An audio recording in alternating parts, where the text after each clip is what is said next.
Welcome to Christmas.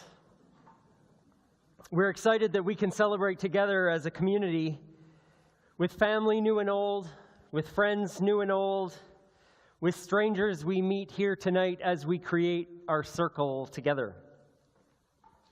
As we acknowledge the sacredness of this and every land, and this indigenous land in particular of the Cree and other people, we recognize that all of us belong, that all of us are partners, and that we share in our humanity something that goes beyond all the lines and divisions that we could possibly draw.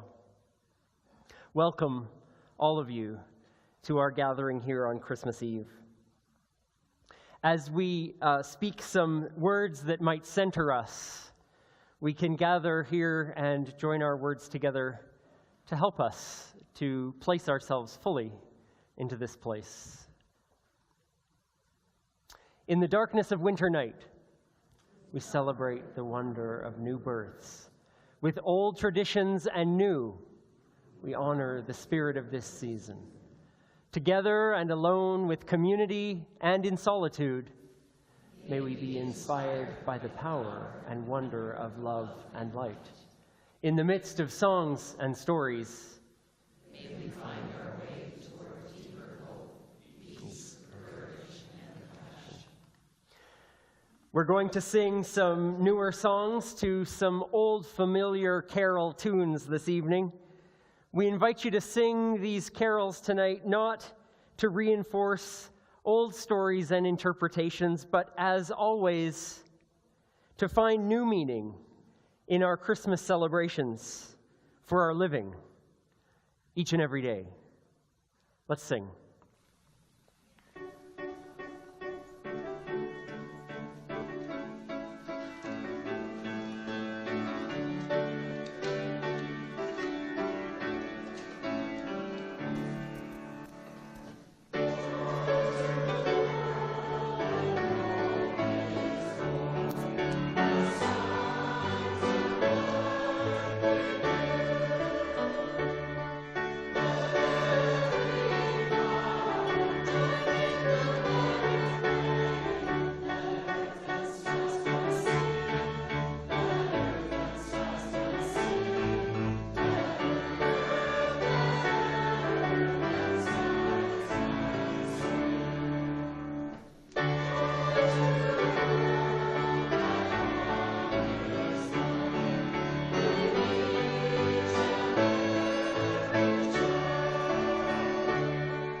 We come as a people who pray in so many different ways. Some of us pray just by drawing in our breath. Some of us pray by offering our sigh to the world. Some of us pray by dropping our jaw in wonder. Some of us pray in languages that not all understand. Some of us speak in our native and our first language. We speak our hopes and our fears, our dreams and our longings. We come together as a community on Christmas Eve to think about how it is that we want to be living in this world, in this moment in which we find it. So we come to pray as a way of strengthening our intentions to live the values we hold dearest. And so with one another, in our many voices, we offer these words as our prayer. We gather in this night to celebrate value and meaning within this ancient celebration of Christmas. As we honor this great festival of light, may we cultivate an open heart and generous spirit. May we have ears for the songs of peace. May we have eyes for the wonders of the universe. And may we discover within us a traveler's heart, intent on creating a world of hope and love, of justice and joy, that this celebration inspires. May it be so.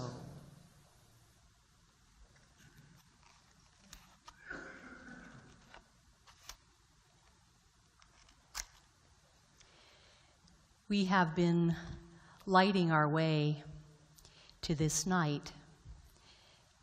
We lit the first candle of Advent for the practice of holding space, for the work of listening to one another, in the same kind of way in which we lay a log on a fire, giving breathing space between the logs where the flame can find its way. We light this first candle for holding space. We lit the second candle of Advent as we counted our way toward this festival of light. We lit the second candle for telling stories,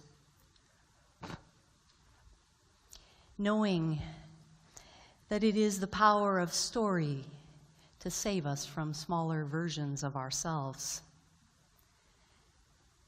We lit the third candle for singing light, for the songs we take out like a candle in the bottom drawer when there's a power outage, the songs that help us make our way through the darkest times. And we lit the fourth candle on solstice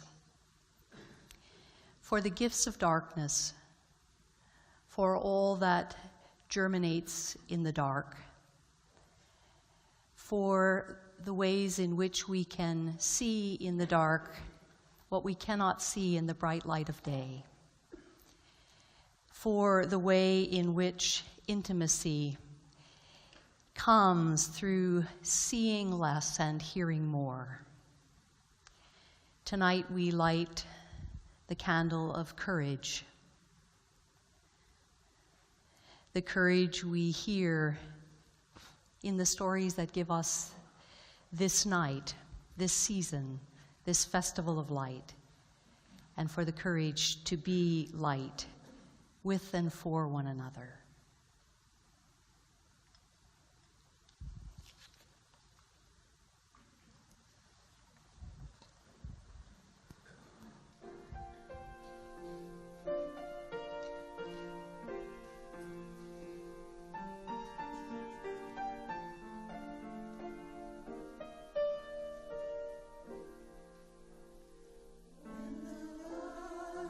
From the first Christmas candle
sharing hope and goodwill as you go, spreading peace on earth in all that you do.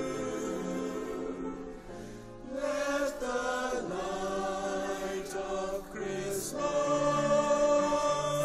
let the light of Christmas, let the light of Christmas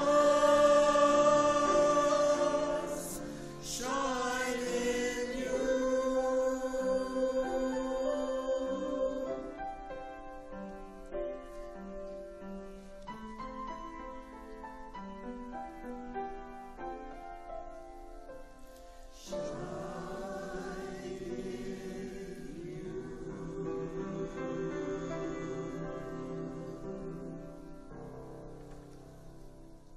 Now is our time for all ages, and Allison and I have a story to share. So if anyone would like to come up here and hear it nice and close, you're welcome to come and sit on the carpet.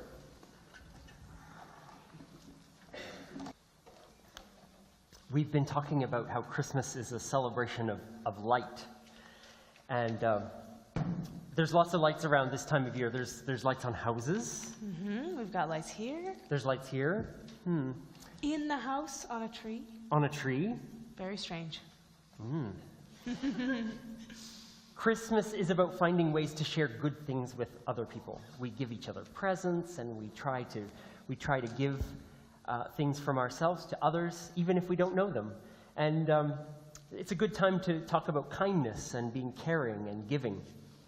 And sometimes we use light kind of words to talk about that. We say things like, I don't know, we want to share our light with people, Or you brightened my day. yeah. Yeah.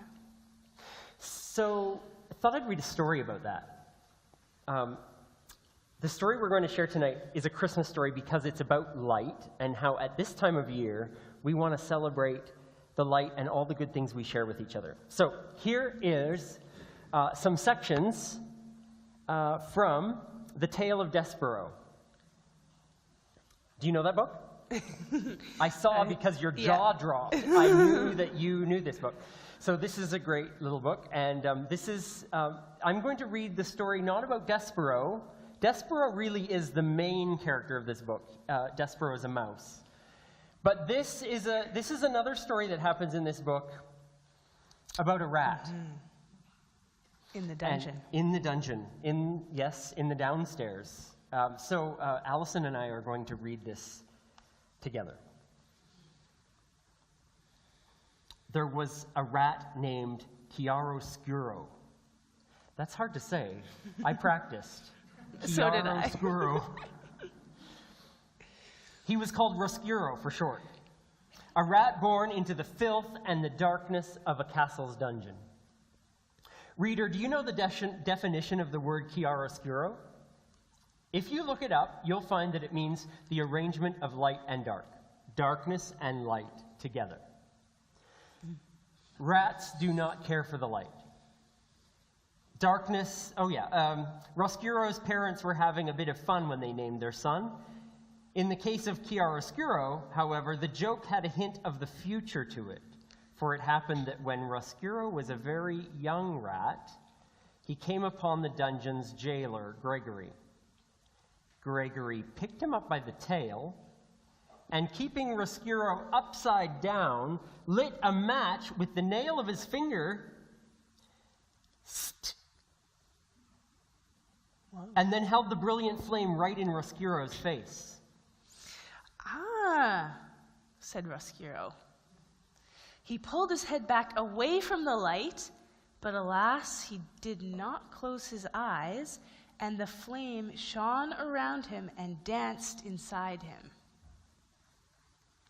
Gregory yelled at Roscuro for a while about being a filthy rat, and eventually the match went out, and Gregory flung him back into the darkness. His heart was beating so hard. And though the light from the match had disappeared, it danced still before the rat's eyes, even when he closed them. Light, he said aloud. And then he whispered the word again, light. From that moment forward, Roscuro showed an abnormal, inordinate interest in illumination of all sorts. He was, as always, in the darkness of the dungeon, on the lookout for light. The smallest glimmer, the tiniest shimmer. His rat soul longed inexplicitly for it. He began to think that light was the only thing that gave life meaning, and he despaired that there was so little of it to be had. At this point in the story, we meet another character, Roscuro's teacher, Botticelli. Botticelli felt that Roscuro needed a reminder. He sat him down in the damp, dark corner and told him, "You must forget about all this light business. You're a rat, and you're here to torture prisoners. Nothing else. You're a real rat." And after 5 minutes of this, Roscuro was made to repeat after his teacher. "Yes, I am a real rat." Concerned not at all with the light.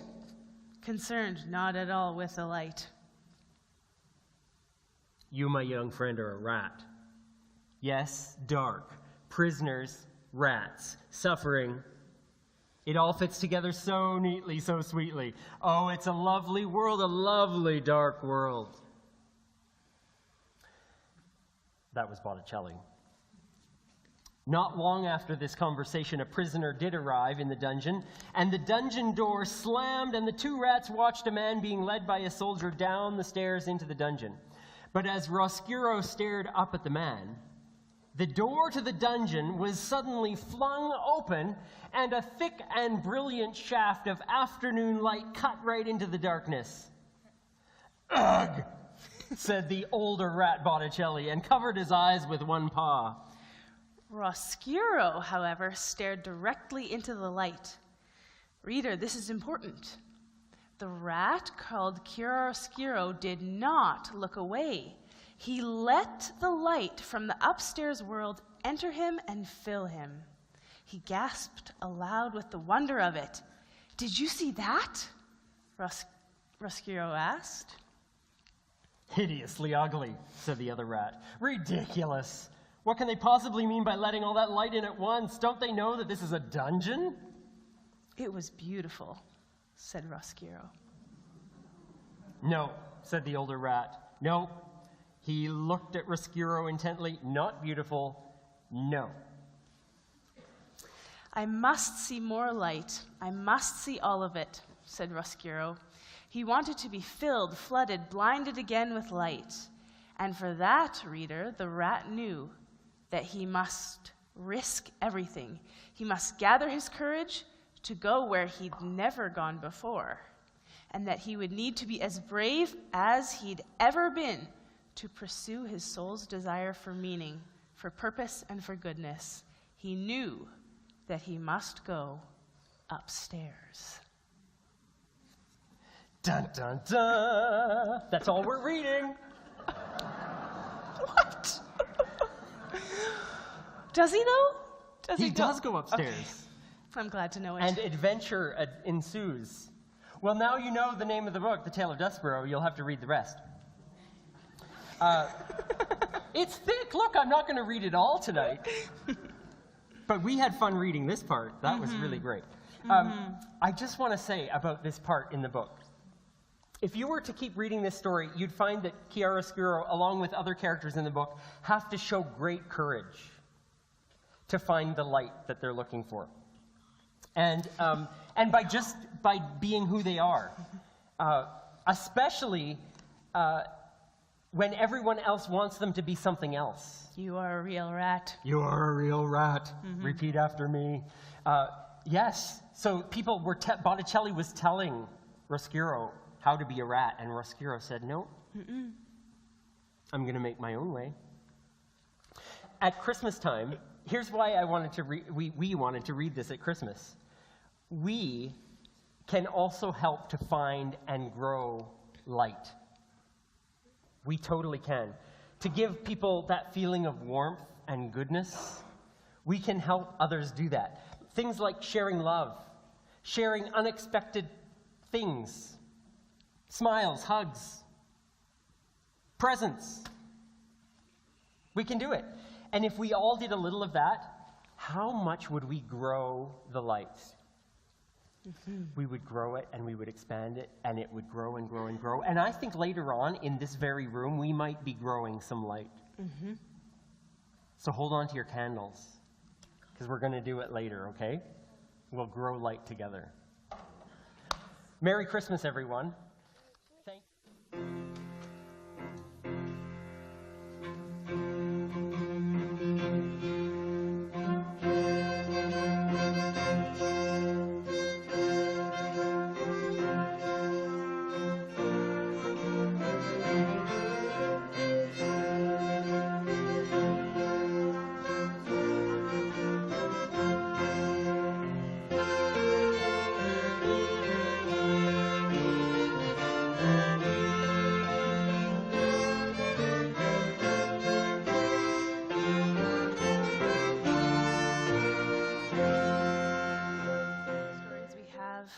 of the legend of the birth of Jesus goes like this, from Luke.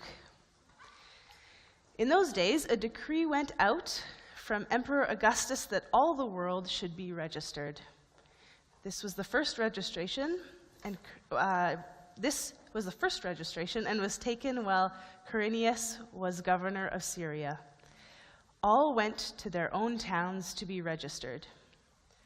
Joseph also went from the town of Nazareth in Galilee to Judea, to the city of David called Bethlehem, because he was descended from the house and family of David. He went to be registered with Mary, to whom he was engaged and who was expecting a child. While they were there, the time came for her to deliver her child, and she gave birth to her firstborn son and wrapped him in bands of cloth and laid him in a manger because there was no room for them in the inn. This is part of the legend about the birth of Jesus passed down to us from writings late in the 1st century.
When former President Barack Obama received the J.F. Kennedy Profile in Courage Award in May of this year, these are some of the words he spoke. Our world remains filled with division and discord, and everywhere we see the risk of falling into the refuge of tribe and clan, and anger at those who don't look like us or have the same surnames or pray as we do. And at such moments, courage is necessary. We need courage to stand up to hate, not just in others, but in ourselves. At such moments, we need courage to stand up to dogma, not just in others, but in ourselves. At such moments, we need courage to believe that together we can tackle big challenges like inequality and climate change. At such moments, it's necessary for us to show courage in challenging the status quo and in fighting the good fight, but also to show the courage to listen to one another, and seek common ground and embrace principled compromise. Courage, President Kennedy knew, required something more than the absence of fear. Any fool can be fearless. But courage, true courage, derives from that sense of who we are. What are our best selves? What are our most important commitments? And the belief that we can dig deep and do hard things for the enduring benefit of others. We can believe what Dr. King said, that the arc of the universe is long but bends toward justice. But I've also said that it doesn't bend on its own. It bends because we bend it. Because we put our hand on that arc and we move it in the direction of justice and freedom and equality and kindness and generosity. It doesn't just happen on its own. So we're constantly having to make a choice because progress is fragile. And it's precisely that fragility, that impermanence, that is a precondition to the quality of courage. It's the vitality of our world. If the gains of our long journey to freedom were assured, none of us would ever have to be courageous. None of us would have to risk anything to protect them. But it's its very precariousness that makes courage possible and absolutely necessary. These are the words of an inspiring leader.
I want to tell you that growing up, I had 5 older siblings, 3 older sisters and 2 older brothers. And one of those brothers, when I was a jerk, when I was a kid, was a jerk. That's what I really meant to say, when I was a jerk.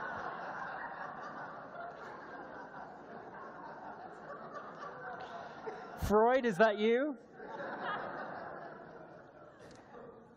Yes, my brother was quite jerky when I was a kid. When I start telling some of the stories to my children about of the things that he did to me when I was a kid, their jaw kind of hits the floor. He would zip me in sleeping bags and not let me out. He'd use a towel to polish my head like a bowling ball, which he could still do today. That one I could handle. And he'd play something he'd call the breathing game.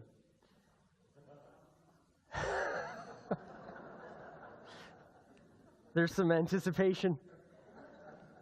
Which, his idea of the breathing game was really just him holding my nose and my mouth closed and seeing how long I could last.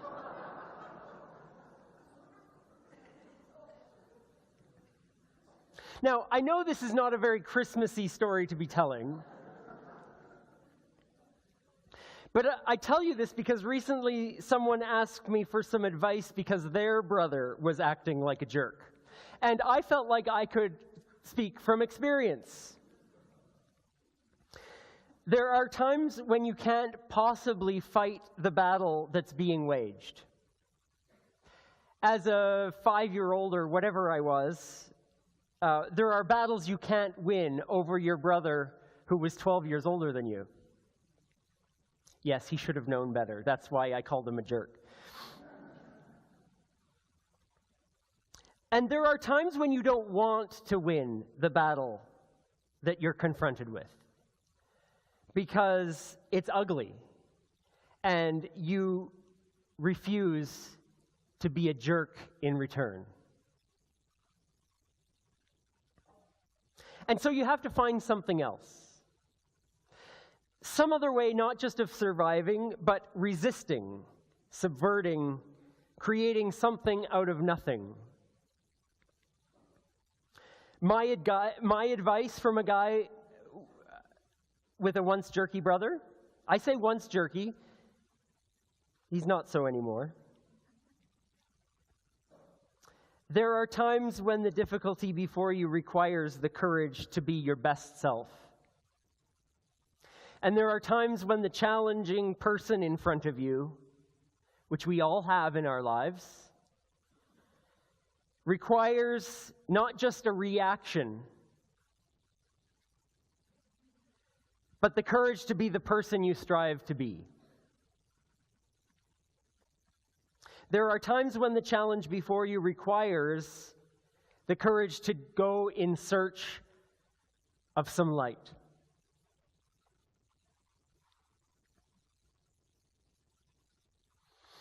When we hear that old story of an emperor with an occupying force demanding that his citizens go to their ancestral home to engage in a census, we conjure this mass movement of people in which a simple and poor couple get caught up. Making the trip from Nazareth to Bethlehem at the late stages of a pregnancy when the best transport was donkey, and even that was a luxury. They were mostly walking the 150 kilometers from one place to the other. Can you imagine walking to Red Deer? Even in the best of health and stamina, never mind 9 months pregnant, and not on the roads that we would walk to Red Deer on. And of course, this mythical journey brings about labor. How could it not? I wonder about this story if the real crux of it is in what they do next.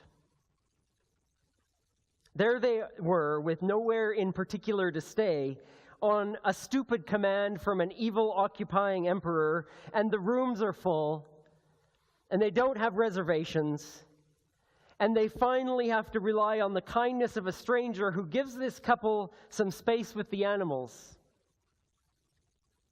And in the midst of all of that, the child's arrival calls halt to the ridiculousness of it all. As if to say, oh, come on. Life needs to happen here. And in that place, exhausted and frustrated, 2 poor wanderers made a night for themselves.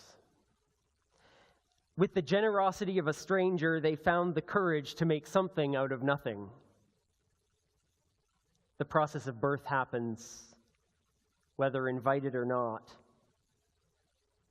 and they find some measure of peace. There are times when the challenge before you requires the courage to go in search of light.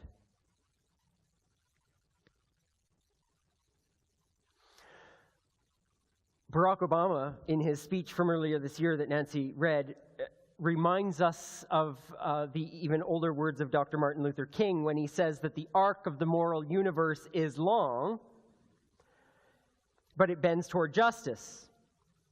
And then Obama adds the crucial distinction that it doesn't bend on its own, we bend it. Because we put our hand on that arch and we move it in the direction of justice and freedom and equality and kindness and generosity. It does not happen on its own. And isn't that a great reminder that the work of Christmas, the work of bringing Christmas into our lives, doesn't happen on its own either? Just as a new baby doesn't come with an instruction manual, oh boy, do we ever wish they did.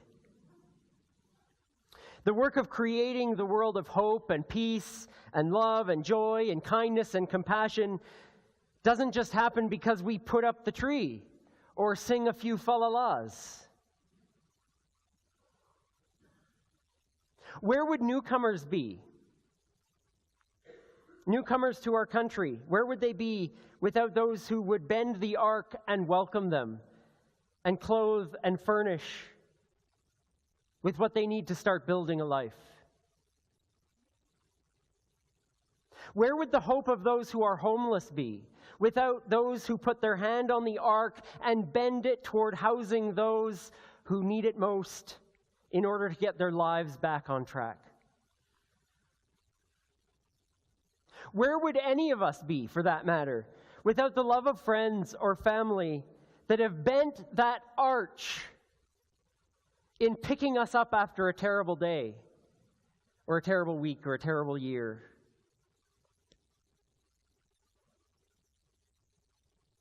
Where would the peace of our communities be without, as Obama says, the courage to stand up to hate, to stand up to dogma in others and ourselves? The long arc of the universe might bend toward justice in the long term, but it doesn't bend on its own. Christmas is no different than the other 364 days of the year. It's all about the choices we make. Progress in our lives, in raising our children, progress in bending that arc is fragile. Family members can be jerks. And our responses to them can be the difference between bending the arc toward division and anger that can last years, or our responses to them can be the difference between that and between love and patience, until they turn 50 and become a nice guy.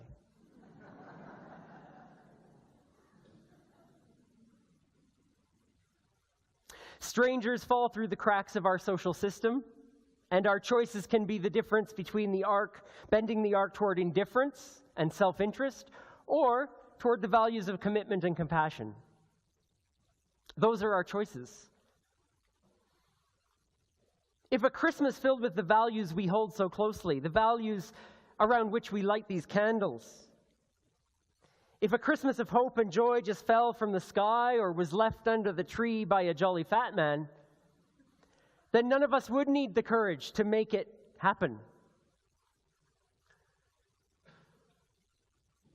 None of us would have to risk anything to see the light that we want to see in the world. None of us would have to put a hand on that arch and bend it toward justice.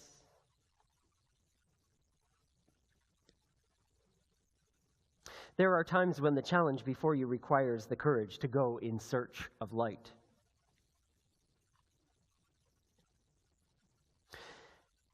May we have the kind of courage that will make Christmas possible for our world. It won't happen without people like you and like me.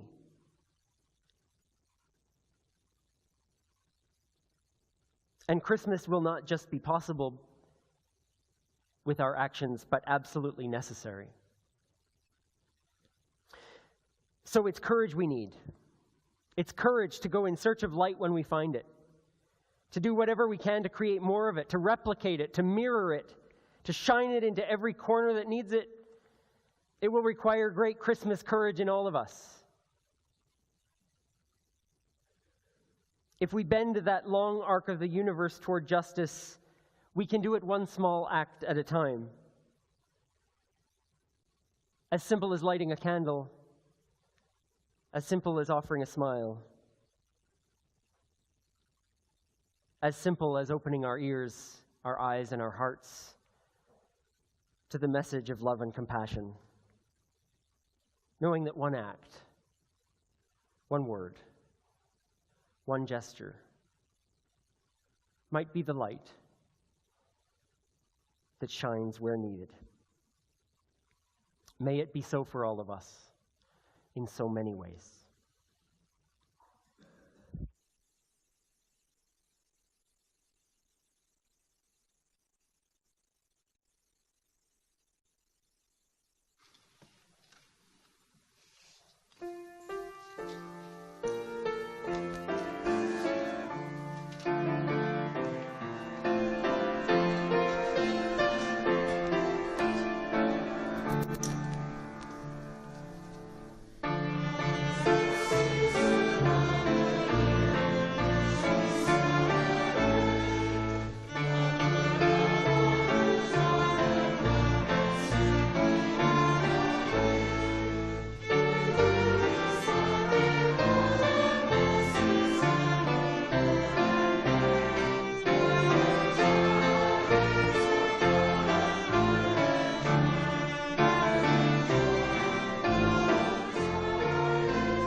This is a time to breathe in peace and breathe out fear, which is to say, this is a time to pray.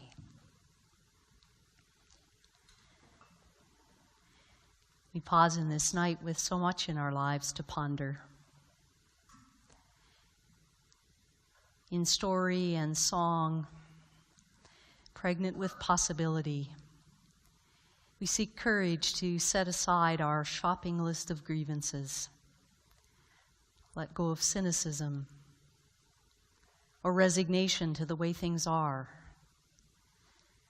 and dare to share what we have, do what we can, be the best human we can be. We come together on this night to nourish our longing, to birth the world of our dreams, where no powerful nation occupies another, no government unfairly taxes or uproots the poor,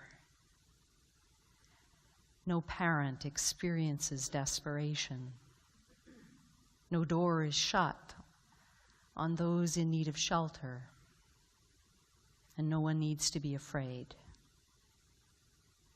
That fear and force wouldn't be found in our streets or our homes or our nations. And the world's children could sleep safely and securely in beds, not feed boxes, where we resist being deceived into fear and incited into hatred, bending the arc of our empathy toward small kindnesses and the arc of our compassion toward gentle words that bring some peace between us, within us, among us. May we find wisdom in the stories of stars and stables this night. May we find wisdom in one another's eyes, in our streets and shelters. And may we find the courage to cultivate the goodwill that can make the peace the world longs for. As those born of light and ever seeking it, we pray that it may be so. Amen.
participate in a tradition of Christmas Eve, the spreading of our light around this room and holding it in front of us and holding it high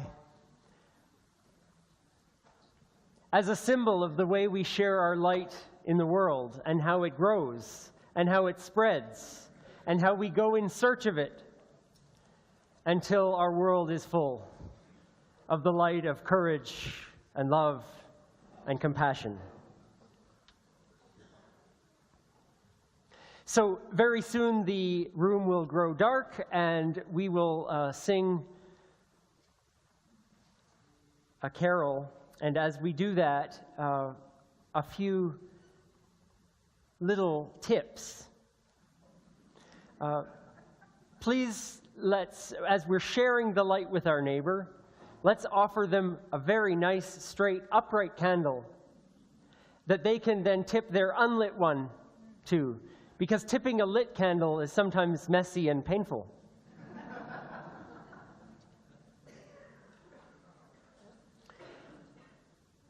As we share this light this Christmas, may it be a symbol for us of sharing our lives and sharing the hope of this Christmas season with all.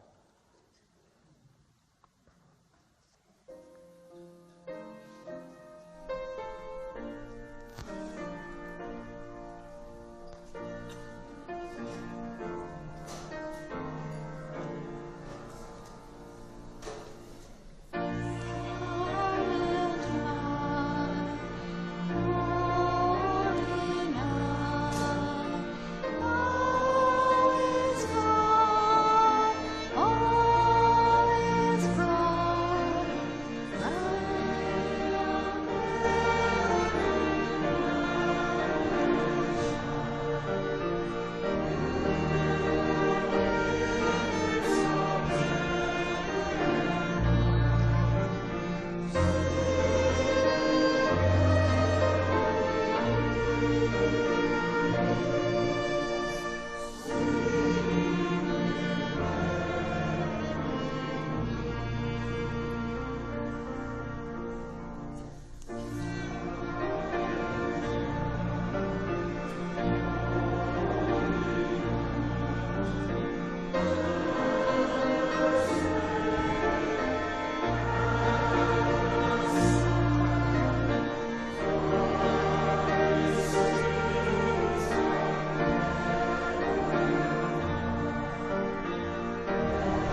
Not one light, but many guide us on our way tonight.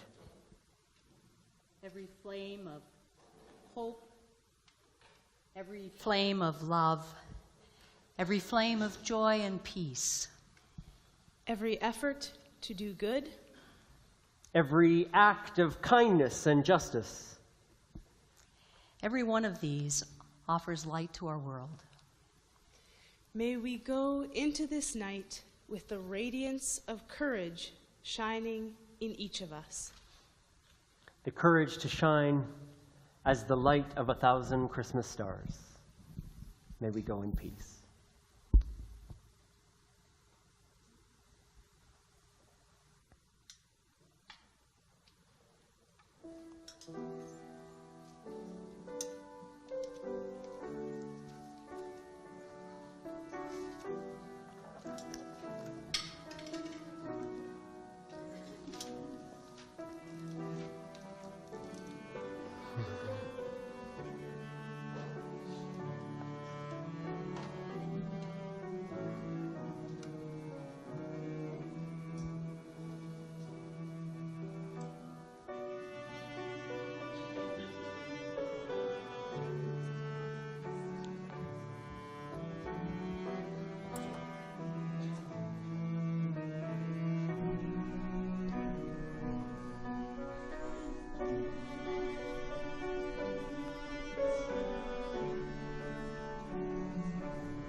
Christopher, thanks for watching this video. If you want to watch last week's video, click this button right here. If you can manage it and can donate to SSUC to help us continue this video page, click right here. And for any information that you want about SSUC and our programs, visit our website right there.